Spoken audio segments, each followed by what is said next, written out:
interrupt him whenever. And we're looking forward to your talk, Juan Pablo. Thank you. Can you see my screen? Yes. Okay. Perfect. So, hello everyone. My name is Juan Pablo. I'm Michael's PhD student, and I'm going to be presenting this paper together with Michael and my other advisor, Christopher Parsons. And this is a paper about how a state can demobilize an insurgency, or how can a state demobilize a guerrilla.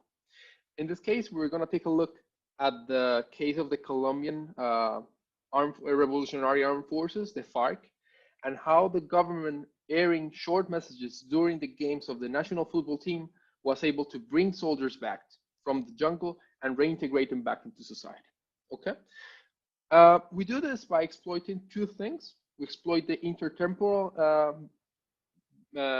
part of our data, for example, the randomness of the days in which games are allocated, and we also exploit the randomness of rain across the Colombian territory. Okay, why do we do this? Well, the first thing, we do this because the games are exogenously allocated with respect to the Colombian army, or the Colombian government. The Colombian government has no influence on the days the games are being played. And rain, we exploit rain not because it makes it difficult for the guerrillas to demobilize or something like that. We use rain because it interferes with the radio broadcast. So we have differential exposure to the games depending on the weather conditions of each Colombian municipality a given FARC member is in. Okay. So that's the basic idea. Just before we start, let me show you what we're talking about, or the messages that we are dealing with. So let me just give you an example. So this is just a game for the qualifying between Colombia and Chile, and it's going in the middle of the game, and all of a sudden this happens. So just bear with me for a second.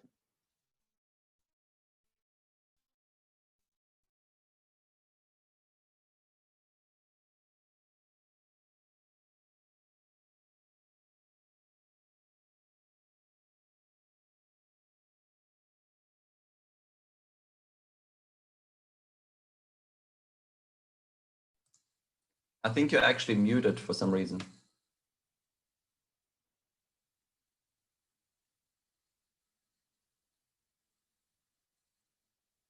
We can't hear you. At least I can't hear you. Yes, the same, unfortunately, here. Can't hear you.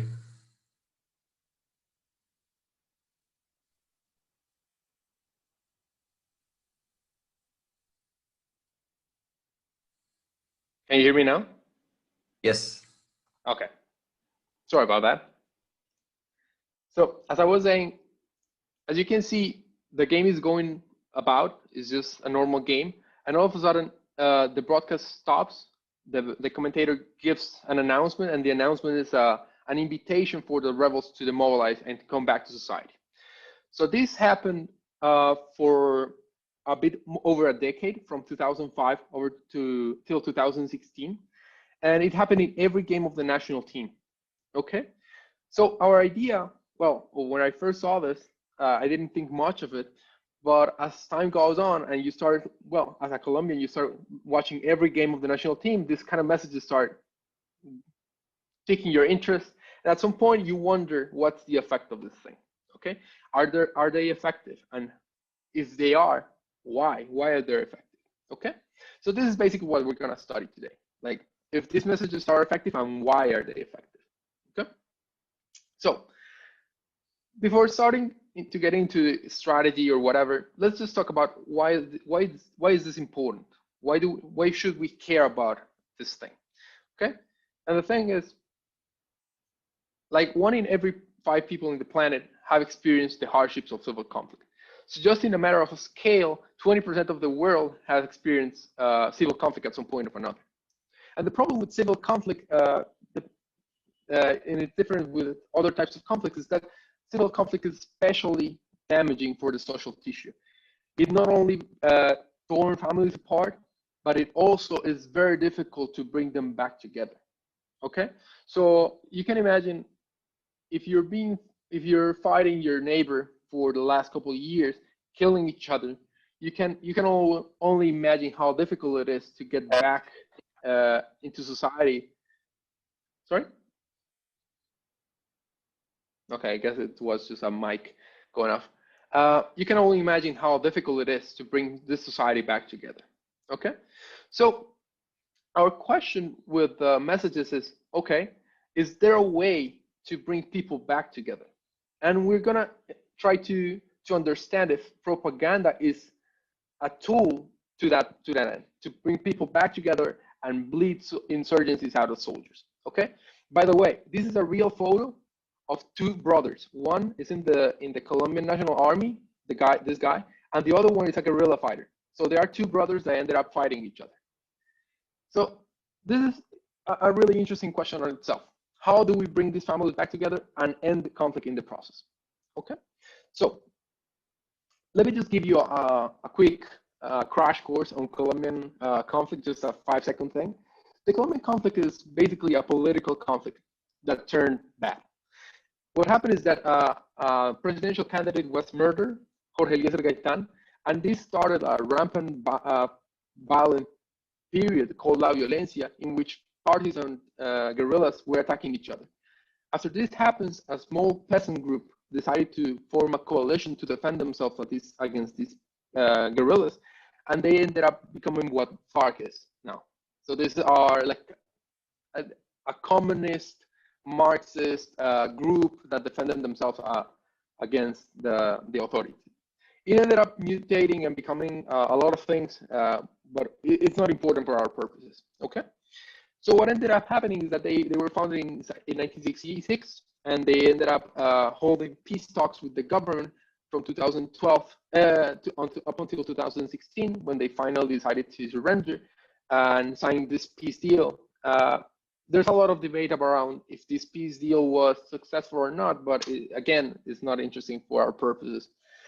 Okay, so our setup falls within this period, and our setup is this. In 2003, the government decided to run a program to try to bring these soldiers back home. In this program, a regular soldier would just present themselves in front of any authority, could even be the church, and say, hey, I want to surrender. And this authority will take him, will call the army, and the army will come and pick him up, will interview him just so he could prove that he's indeed part of the FARC or whatever. And then he would start a reintegration process in which he will get healthcare, education, like a small grants to open a business. In terms of monetary cost, it was a lot for a Colombian peasant, but bear in mind that it's really difficult to bring these guys back.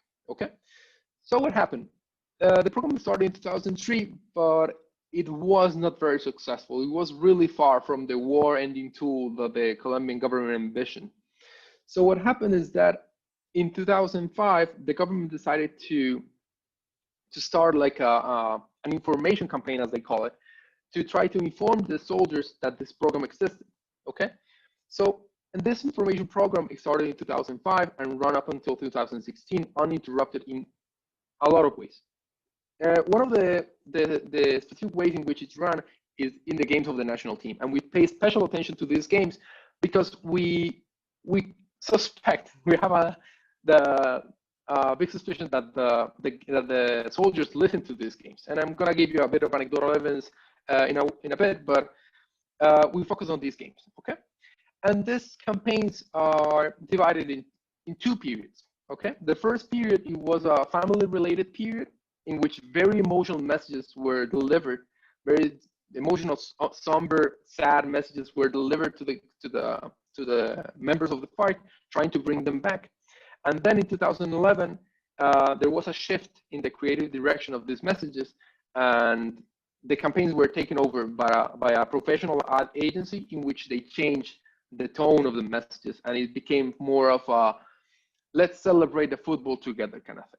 Okay, so more related around football. They were more cheerful, more of a consumer good commercial, if you will. Okay, so this is our setup. We have a program that was not very successful, and then there was a communication strategy to try to communicate to these guerrillas that this program existed. Okay, so on the campaigns. The campaigns, well, just in terms of games, we have around 12 games a year. That makes 176 games in total. The spots were included both in the radio and the TV broadcast of those games. But the campaigns were not limited to the games. As I told you before, the government was trying to communicate this as much as they can. For example, this here is just like a flyer that they were giving away in municipalities where they knew that the FARC were roaming around. And it says, su familia sigue esperando para que celebrar la Navidad. So your family is still waiting for you to celebrate Christmas with them. Okay, so you can see that it's quite emotional. Then, as I told you before, the campaign strategy and messages and the content of the messages changed over time because they were created by two different advertising agencies, if you will, with different creative directions and different ideas of what they should do to bring the soldiers back. Okay. So this is a question that I was talking to Michael and some others before, is that, okay, so do they actually listen to these games? And there's quite a bit of anecdotal evidence saying that, yes, these guys love the game. So for example, there's a couple quotes here of a guy that actually surrendered. His name is Gabriel Angel. And when guys surrender, as I told you, they go through like an interview process when they ask people what do they do, what they were doing, and all this kind of stuff. And in the middle of this interview, he said like, okay, so there was this time when Colombia was playing Argentina, and we noticed that they were winning 5-0. And even though our commanders told us not to listen to that specific game, we all took our radios and started listening to the game immediately. There's also this quote saying that, well, we use the excuse of being informed and listening to the news to ask for radios so we can listen to the games. Okay, so there's a lot of evidence of them actually listening to the games. And here's two photos: one of the FARC leaders wearing the national team jersey, and one of a foot soldier wearing the jersey. So it's a thing that goes all through the ranks. It's not just something special to the lower rank officials or the high-ranking officials. Okay, good. So I've been talking a bit about the Colombian relationship and how does it happen here. But what do we know about the relationship between media and conflict in other setups? In other setups, this relationship has been studied quite a bit. And for example, Janahisawa Drott finds that our single radio stations were responsible for 10% of the deaths in the Rwandan genocide. Stefano de la Viña finds that Serbian radio still triggers hatred towards Serbs in Croatia, even in a post-conflict scenario. Adena et al. Finds that radio was instrumental for the rise of the Nazis in Germany. And more recently, Armand and co-authors find that radio broadcasts encouraged members of the Lord's Resistance Army to defect, even reducing violence in the process. Okay, so if we know all of this, what's our contribution, or what are we bringing to the table? Well, we're bringing to the table a study on the immediate effects of propaganda and a study on the mechanisms of what drives these effects. Okay, up until this point, the overarching theme across the literature has been the use of cross-sectional data using radio signal availability to derive causal estimates of the effect of propaganda on something, or said crime, or deaths, or any kind of Y variable that you want. The problem with this, well, it's not a problem. The limitation that they face is that the use of this cross-sectional data only allows them to gather the overall effects of propaganda. Okay, so once they use this strategy, they can only account for the overall effects, and they cannot see how propaganda operates in the short run, or why is people responding to these messages. Okay, we aim to try to help or shed some light on this kind of stuff. Okay, perfect. So let me just tell you about our data. I already told you what we're trying to do, but let me just tell you our data. But before we start, do we have any questions? No? Okay. So we have 5 main variables. Sorry. The first variable is message period, which is just a dummy that takes the value of 1. If a specific day falls within the period in which the contracts between in which propaganda is being broadcast. We know this because we have access to the contracts between the government and the radio stations that are broadcasting these messages, so we know when propaganda is being broadcast. And if a specific day falls within that period, it takes the value of 1. Okay. For our setting, 85% of the days fall within this category. Yeah. Then the demobilized FARC is just the number of FARC members that demobilize each day in each Colombian municipality. So Colombia has 1,122 municipalities. We're able to record daily data on the number of demobilizations that goes on every one of those municipalities. Okay. Then game day is just a dummy that takes the value of 1 if a game is being played in that day. And dusk game, bear with me for a second, is just a subset of game days in which a game is being played at dusk. We define dusk between 4 p.m. and 8 p.m. And we do this because there's quite a bit of anecdotal evidence that FARC members have some form of leisure time at the end of the day, and thus they will be more likely to be listening to a game that is played at that time. Okay.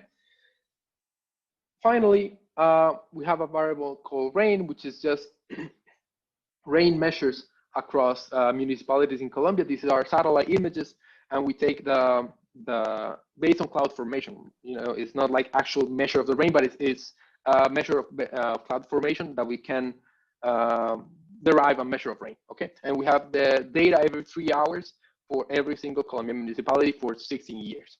Okay. Okay, so this is basically our data. Let's just jump into Does someone have a question? No? Okay. So just before jumping into our hardcore econometric strategy, let me just give you a teaser of what we're gonna be looking at. So here you can see like 4 possible, let's call it scenarios, but I'm not very comfortable with that word. The first one is a regular day, I mean no game that day outside the message period. And you can see that the average demobilization all across Colombia is just a bit over 2. Okay. Then imagine we have a day, a regular day, but with a game outside the propaganda period. And you can see that, well, it's basically the same thing as the no game and, well, as a regular day, with a slightly bigger confidence interval, just because we have a lower end, right? And then we jump into a regular day, but that does fall into the propaganda period, and you can see that it's slightly higher potential because propaganda is doing something. I would like to believe that. And at the end of the day, we have the final thing, which is a day with a game inside the propaganda period.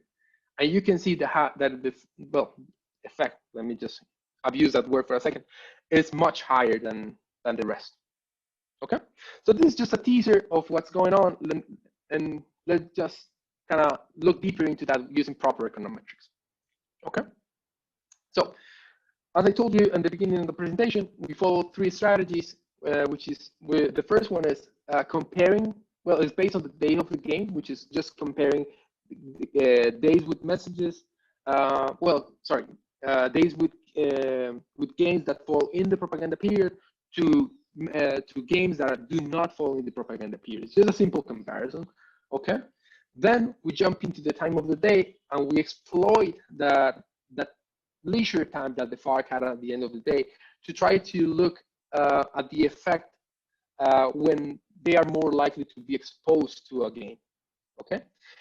And finally, we use rainfall because rain has this disruptive power in radio communications to try to derive estimates of propaganda exposure for the same game. Okay, so imagine we have 2 guerrilla camps, one in 2 different sized parts of Colombia, and in one of them it is raining at some given time during the game, so they are not able to keep up with the game. Meanwhile, we have the other guerrilla camp in the other side of Colombia, and they have sunshine and everything is beautiful, and it's not raining, so we can compare the demobilization effects of both of them after the fact. While one of them being exposed to the mobilization messages, and the other one not being exposed. Okay. So, formally, this is what we estimate for the first strategy. We have the two variables, the message. Can I ask one question about the rainfall? I was just wondering, Yes. I mean, you're looking at the rainfall in a specific municipality, but if the radio signal comes, or the broadcast signal comes from some other region, has been broadcasted into some municipality, and there was, on the distance between these two places where the signal was sent out and what was received, there was the rainfall in between, and there was a certain distance. Couldn't that also somehow affect the quality of the signal then? It can, yes. This phenomenon that we are exploiting is called rain fade, and it basically affects radio communications in all the ways. So it could affect radio communications if it's raining in the municipality you're listening to the game. It could affect the radio communications if the wave is passing through rain in the way to your municipality, or it could also affect the game if it's raining on the municipality the actual antenna is on, right? Okay. So it could affect in the three ways. We're only exploiting the one in which it's raining on the municipality that the guys are listening to. But we can definitely take a look. The problem is that there are several antennas for each radio station. These radio stations are massive. They cover the whole country. So it's quite difficult to understand which radio stations they are using to listen to the game. You know what I mean? For example, if it's raining on the municipality that has the antenna, and I'm here in Medellin listening to the game, and I notice that the radio broadcast is a bit distorted, I can always change the station and look for an antenna that is not being affected. Yeah. Right? So the more direct way of looking at it is if it's raining on my municipality. But we can definitely check. Thanks. Mm-hmm.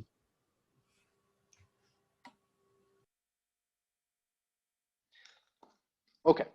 So, yes. So basically, this is what we formally estimate. We have two dummy variables, and we interact each other, and we're interested in this coefficient, in beta 3, which would give us the causal effect of propaganda in a game on the mobilizations in municipality I on the AT. Okay, so this is what we look like. Sorry for the horrible table, but I wanted to give you... Sorry, can I ask a question, please? Of course. Yeah. So the message are the days actually in which there is contract between the government and the radio company. Yes. Okay. Yes. Okay. Yeah. So going back to the table, we can see that this would be our beta 3, and we find sizable effects of the mobilization due to propaganda exposure. Okay. So this is equivalent. It seems rather small, but this is equivalent to 5.5 extra demobilizations on the day after a game. So this is basically almost twice the average demobilization on a given day. So this is quite a big effect. It's not something minor, okay? And it's very robust to the inclusion of fixed effects, you name it. The final specification, we include municipality year fixed effect, day of the week fixed effect, month fixed effect. So yeah. Yeah, Oxford. This is the first one. Let's just jump into the second one. In the second one, as I told you before, we're trying to exploit the fact that the FARC soldiers have some leisure time at the end of the day. Okay, so we compare those games that are the ones in which FARC members would be more likely to listen to other games. Okay, so we will be comparing beta 5 to beta 3. So if our intuition is correct, we should be deriving positive and statistically significant effects for beta 5 and beta 3, but beta 5 should be bigger than beta 3. Okay, and this is what we find. We find sizable effects for both of them, meaning this is beta 5 and this is beta 3, non-DOS games and non-DOS games. And we find that DOS games are larger, well, have a larger effect on the mobilizations than non-DOS games. Okay, so this is consistent with our story so far. But the thing is, we've been comparing games in kind of different periods. Okay, what if we compare the mobilization effect of the same game? And this is what we try to do with the RAIN specification. So trying to understand how the same game drives different demobilization responses depending on whether the guys manage to listen to the game or not. And what we do here is we take RAIN measure at dusk, and look at the effect that this RAIN measure at dusk has on the demobilization power of dusk games. Okay, so intuitively we should see three things. We should see a negative effect of this beta 5 because it is interfering with the demobilization power of the games. We should see a zero effect of RAIN because RAIN shouldn't affect the mobilizations, and we shouldn't see a statistically significant effect of RAIN measure at dusk on other games that are not dusk games. Okay, so this is what it looks like. We have the beta 5, which is the interaction between dusk game and RAIN measure at dusk, and it has sizable negative effects on the demobilization power of those games. We look at the non-dusk games times RAIN, and we can see that it doesn't have a statistically significant effect, which is exactly what we're hoping for. RAIN measure at dusk shouldn't affect other games other than the games playing at dusk. And finally, we see well, precisely estimated null effect of RAIN itself on the mobilizations, which is quite telling because it tells us that there's probably not another way in which RAIN affects the mobilizations. Okay, we were especially concerned, for example, because RAIN might make the terrain difficult or give an advantage to the guy who's trying to demobilize, but it doesn't seem to be the case. Okay, so any questions about this before I jump into another stuff? Oh, good. Okay, so up until this point, we've been saying that we're looking at the mobilizations the day after a game, but intuitively, there isn't a model that tells us that we should look for that next day, right? So what we do is we run our preferred specifications, so column 5, for a series of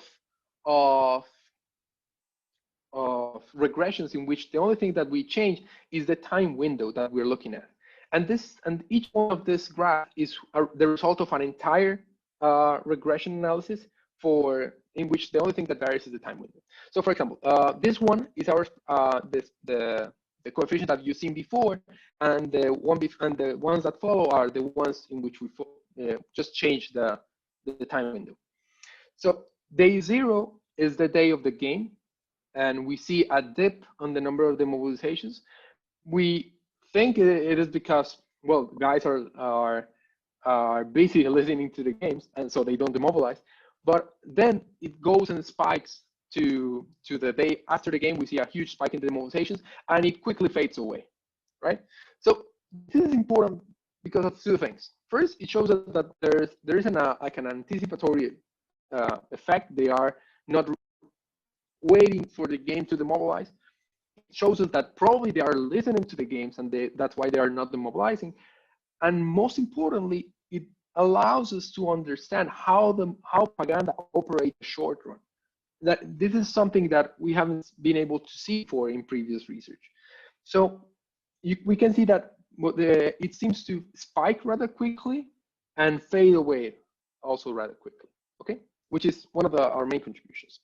Then you can tell that, okay, Juan Pablo, you showed us that the mobilization works in this way, but what about some re-exposure or retreatment, all this kind of stuff? And then we're very lucky because those of you who like football, you will know that international football matches are usually played in pairs of games, right? Whenever there's a FIFA match, football players that come from their club are with their national team for at least 2 games. Okay, so we use this to compare the demobilization effect of the first game to the mobilization effect of the second game to test for our retreatment effect. Okay, this is what we find. Oops. We find that the second game, even though they are not statistically significant on 95, they are statistically significant on 90%. We find that the second game seems to be driving more demobilizations than the first game of the pair. And this is consistent with social psychology literature in which agreement with a message or with a sentence or whatever first rises and then decreases over time. Unfortunately, because our setup, we're not able to test for retreatment a third or fourth time, but this is very indicative of what might be going on. And it's very interesting to look at these results outside of a lab setup, right? And so this is really saying of the phenomenon that we have going on here. Okay, so up until this point, I told you that we were trying to contribute to the literature in two ways. The first one is to explore the short-run dynamics of propaganda, but the second one was trying to shed light on the mechanisms. And so far, I've shown you, like, okay, this is how propaganda behaves in the short run, and this is what we should expect. But let's now take a look at why propaganda is effective, why it is good at doing what it does. Okay, so before I jump into this, do you have any questions about it? Pablo, I have a quick question. Do you, with that last slide, that's national games, is it?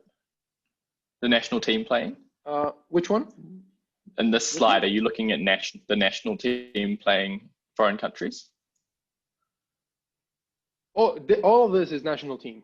It's all the national team. Do you take account of whether the national team wins or loses? I'm just thinking for this repeated dose effect. Oh. Are you coming to that? Too fast, my. Okay. Yeah, sorry. I'm coming to that. Okay, it's literally thanks. the next slide. Okay, I'll let you carry on. Okay.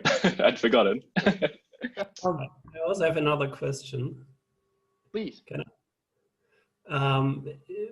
My question is about the day of a FARC member, basically. I mean, you said you're looking at these dusk games, and the time frame is I think it was 4 to 7 or 8 p.m. What happens after that? What are these guys doing after 8 o'clock? That's a fantastic question. That they won't go back to fighting at that time because it will be dark outside, and and there might nevertheless be some football games. Yeah, the thing is, well, imagine one. This is difficult to answer because one has to put ourselves in the shoes of these guys. So imagine being in the Colombian rainforest when it goes dark pretty quick, right? It becomes dark around 6 p.m.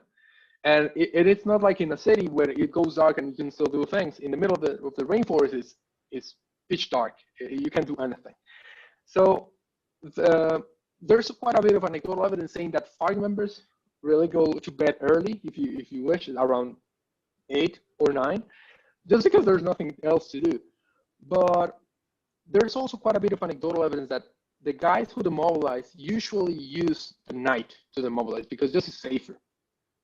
Right, so I have no evidence to say this, but if I have to guess, my guess would be that one would wait for everyone to go to sleep, and then you will try to defect. But but my point is in a sense, I mean, wouldn't they stay awake if there would be a game at 8 o'clock? I mean, usually they would go to bed at 8, okay. Let's say, but on those days when there is a game and it's scheduled at 8 o'clock, they would actually stay up until 10. Couldn't that be? It could. Yes, we haven't explored that possibility, but it could be. I'll just write it down and take a look at it because I honestly don't know. I mean, might be very few games only, so then it's probably not a big deal, but I was just wondering. Yes, my guess is that we don't have a lot of games being played after 8 p.m. But I'll check that anyways. Thank you.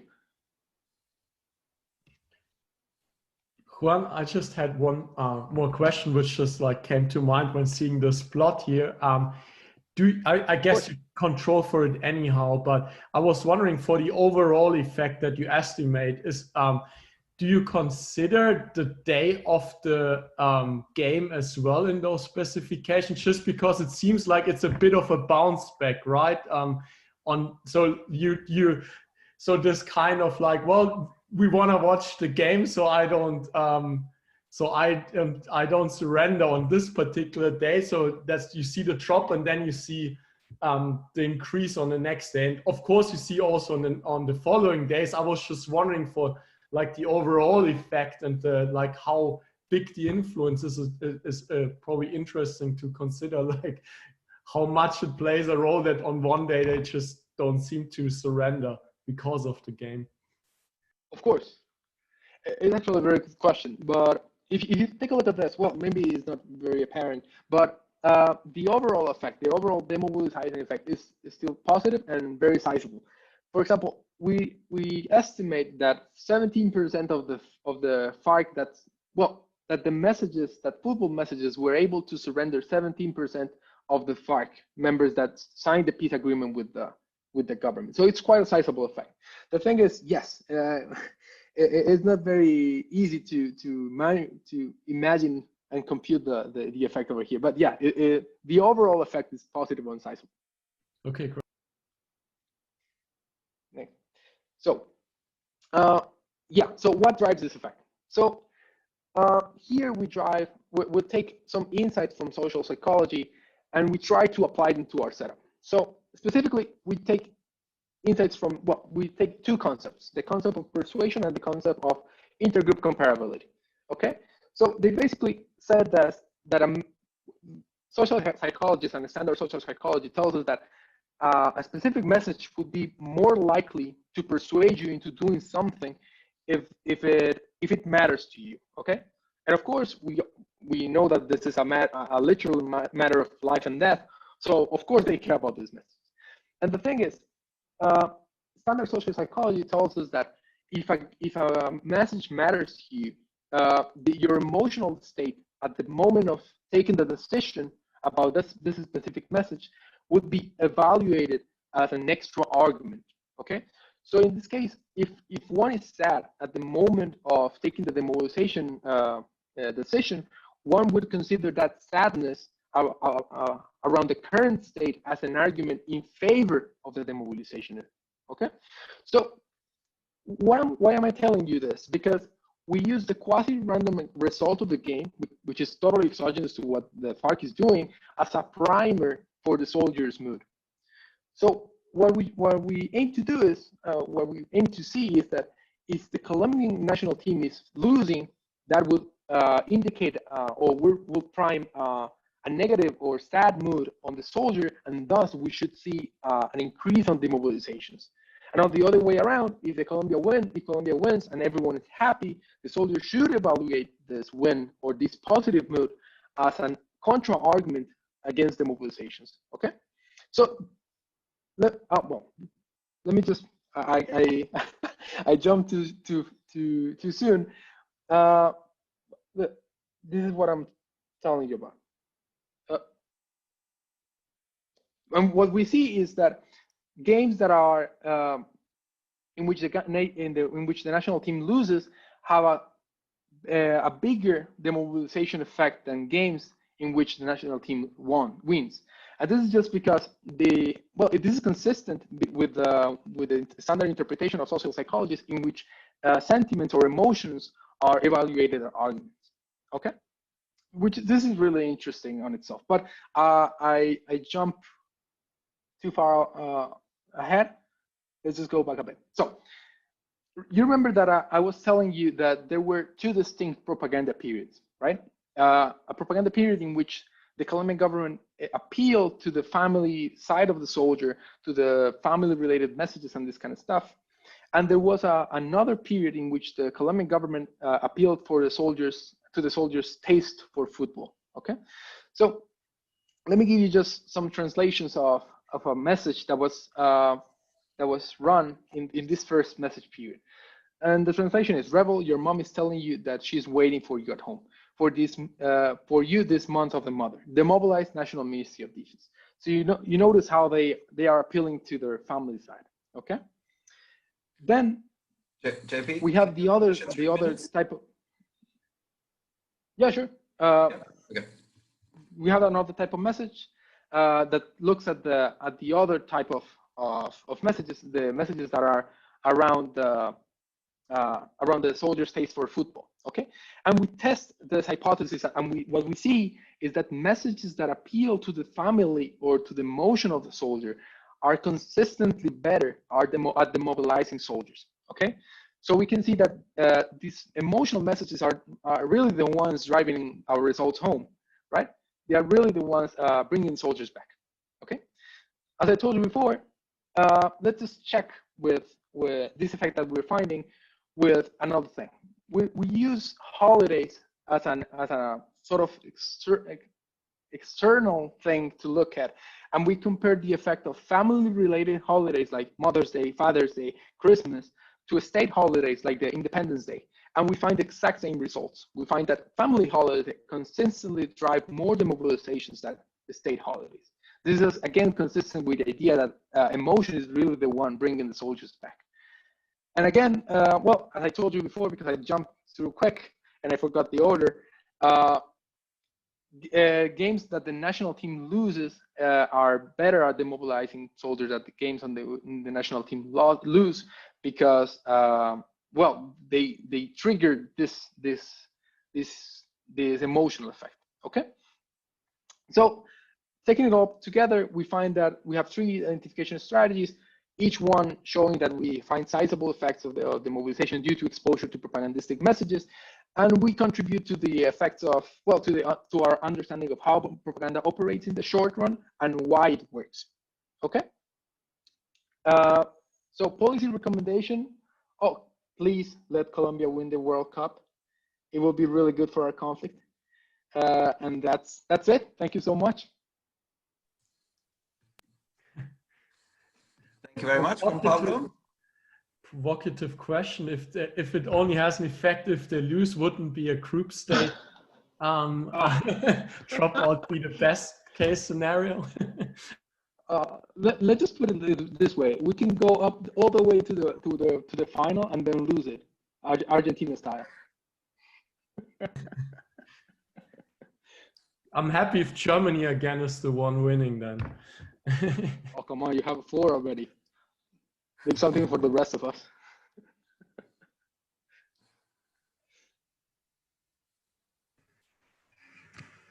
Juan, I've been wondering. Hi. Hey. So these messages end with National Ministry of Defense. I've been wondering whether it would be possible, if they would be more successful if they didn't end with that. That ending with the National Ministry of Defense would sort of alienate them, because, you know, because it's already demarcating them from, it's already saying, well, we're the National Ministry of Defense and you're something different. Well, I'm just asking your thoughts on that. That's a very interesting question. It's something that we've discussed ourselves. But the thing is that all messages end up with National Ministry of Defense. So we have nothing to compare it with. But my guess is that it has to trigger something. If soldiers are this picky around, well, not picky, they are this sensible to specific wording or specific messages, my guess is that it triggers something on them. But the question is, well, we cannot really compare it to anything, so we don't really know. But my guess is that yes, it has something to do.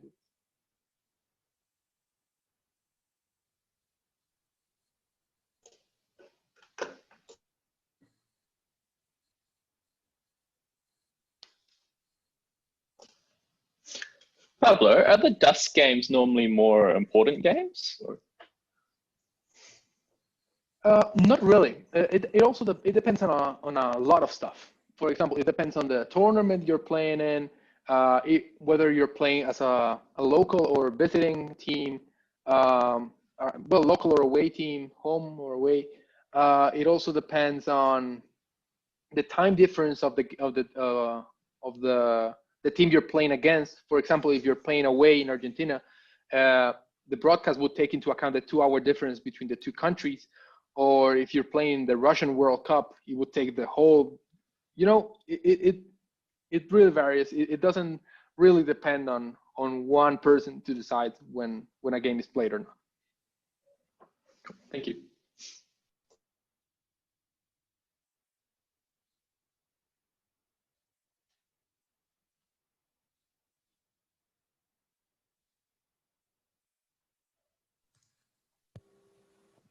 Question? If no one else is going to ask one, I'm just curious. Have you come across any anecdotal evidence that after a loss of a game, perhaps the leaders may become meaner or more grumpy and treat the underlings in a harsher way? I mean, it's just something I thought of. I don't know if anyone ever talks about that, but and maybe really interesting. As a follow-up to that, what is generally the average status of the person that demobilizes, I suppose? Well, the first question is I haven't come across anything. It's not super difficult to get FARC members to talk about football, but it's not something they are looking to talk about. You know, when you're a guerrilla trying to fight the state, the last thing you're getting interviewed about is whether or not you like football or not. You know, it's something. It's like, for example, interviewing the Che Guevara and asking him about the Argentina national team. It's something that it doesn't comes to mind. But I can take a look into it. I haven't found anything. And the second question was about the state of the guys. What do you mean by state? The status, I wonder, is it mostly the foot soldiers that demobilize? I mean, or is there to some of the higher rank officials sometimes demobilize? Normally it's the foot soldiers. But it's because they are very different groups. The foot soldiers are normally forcefully recruited by the group. So normally the FARC, a squad would walk into your village and take some people out of the village and take you with them, right? So it's kind of a kidnapping in a way. Meanwhile, their high-ranking officials are there either for the money or because they have been there since the very beginning and they are really ideologically invested. So they are very different groups. And what we find, not what we find, but the agency that takes care of these guys when they demobilize finds out is that most of them are foot soldiers. Yes.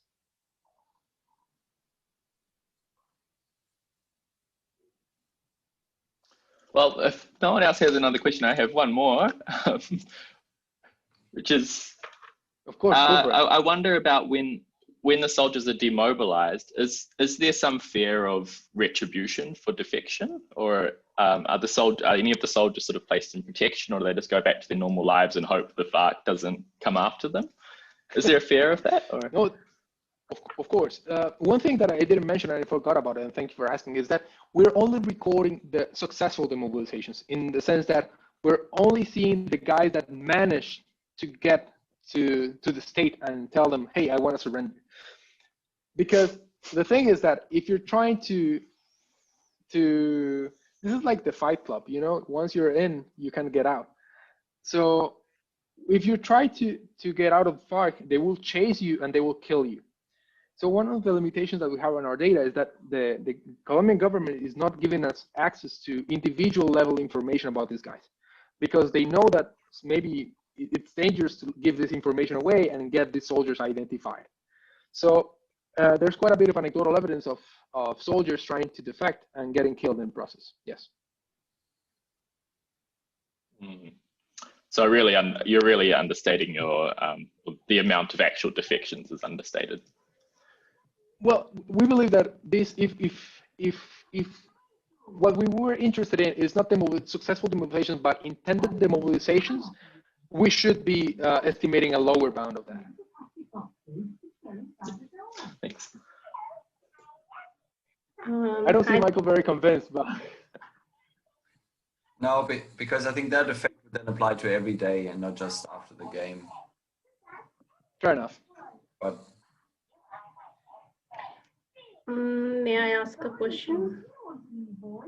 Of course, of course. Okay, so how long does it take the soldier to leave the group and report to the government? Like how It really far are varies they from- situated?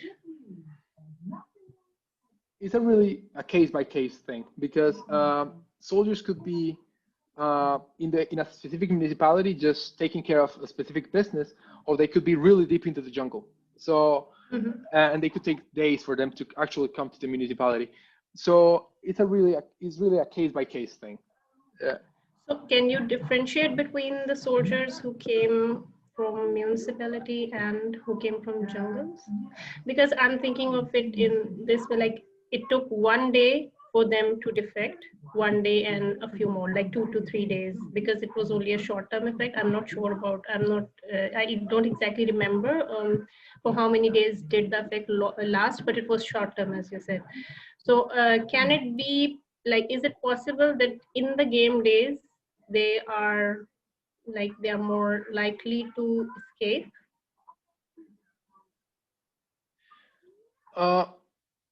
Well, first, we don't have access to that kind of information. We only have the number of demobilizations in a given municipality on a given day.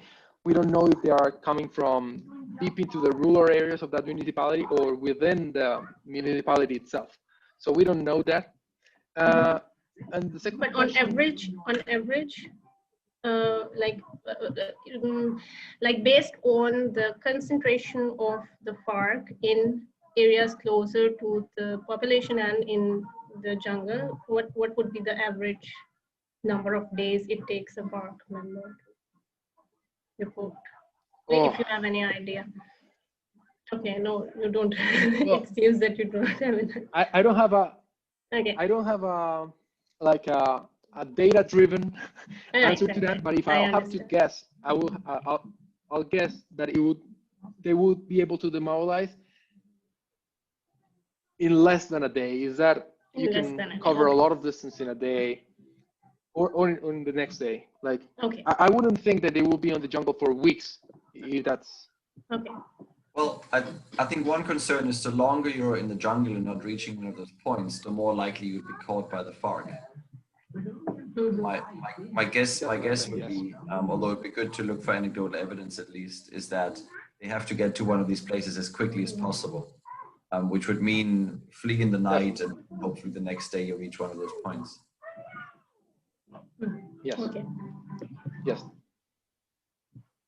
I would have one more question. I was just thinking, does the government or like the local authorities change their behavior by any means? So if they know, well, we have the spot playing, do they do any measures in the next day so it's easier for those rebels theoretically to surrender? I was just wondering if that is like, I really like the paper, so I think the story is very consistent, but I was just wondering, right, like, is there any change of behavior on the other side as well, since they believe in their own strategy a bit?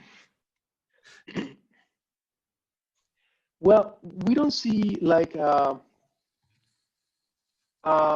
government strategy around it. What we do is we check if the government attacks more when there's a national football game, a game of the national team, meaning that, for example, they are there and they attack the camp, allowing them to gain some military advantage of anything, and we don't see that. Okay. But we can maybe check something other than military attacks. Yeah, I just was wondering if they like have certain stations, or I don't know, if they park a truck next to the jungle, right? Like to make it easier for them to surrender. I don't know. Like it was just like wondering if there is anything like if they picked up on the fact that over time, maybe even that there are more surrenders on the next day, so they make it easier for them. One interesting thing is that even though a soldier, well, a FARC soldier can demobilize in front of any authority, normally they choose, well, or it's a very common thing for them to choose either the church or the town hall to surrender against a civil authority or a religious authority. If they have the chance, I think they wouldn't like to surrender in front of the military, if that makes sense. Yeah, because you have to imagine that these guys have been well, I don't know if brainwash is the right word, but these guys have been fighting these other guys for years, and they see them as the enemy, so they fear that if they present themselves in front of them, they will get killed, right? So their preference, at least for what I have gathered, is that they prefer to surrender in front of a public or civil authority, like the town hall or a mayor or something, or the church, because every Colombian municipality has a church, so they will. Yeah. Yeah, that makes sense that they are suspicious regarding the military after years of indoctrination. Yes, and that they wouldn't surrender for, like, that they hope that they are not like being ratted out to the FARC after surrendering when it's a priest. I guess that makes also sense. Yeah. Well, actually, there's a lot of.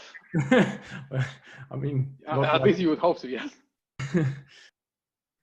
In this case, ending with National Ministry of Defense could be an unwise move. Maybe if the Ministry of Defense were to conduct an experiment in which in some games they randomly had National Ministry of Defense and in others they didn't, that would be a beautiful natural experiment.